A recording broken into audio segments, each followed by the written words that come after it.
গত কয়েকদিন ধরেই প্রবল বৃষ্টিতে ভাসছে দুবাই। বন্যা পরিস্থিতিতে বিপর্যস্ত মরু শহরে জনজীবন। গত ৭৫ বছরেও আরব আমিরাতে এরকম বৃষ্টিপাত হয়নি। তবে দুবাইয়ের এই বন্যাকে ছাপিয়ে এখন আলোচনায় শহরের আকাশের রহস্যময় সবুজ রং। দুবাইয়ের আকাশ হঠাৎ কেন সবুজ বর্ণ ধারণ করলো তা নিয়ে চলছে জোর আলোচনা।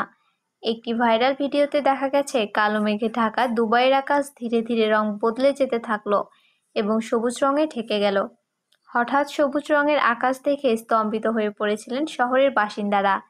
এমন রঙের নৈপথ্যে রহস্য কি তা নিয়ে শুরু হয়েছে পরীক্ষা নিরীক্ষাও। অনেকে বিষয়টি রহস্যময় বলে দাবি করলেও একটা অংশ আবার বলছেন ঝড় আসার আগের মুহূর্তেও ইঙ্গিত এই সবুজ রঙের আকাশ। দুবাইয়ের আবহাওয়া দপ্তর জানিয়েছেন, সাধারণত ১.৫ বছরে সে দেশে যত বৃষ্টিপাত হয় সেই পরিমাণ বৃষ্টিপাত হয়েছে শুধু ২৪ ঘন্টায়। ১৯৪৯ সাল থেকে এমন বিপুল বৃষ্টি দেখেনি আরব আমিরাত।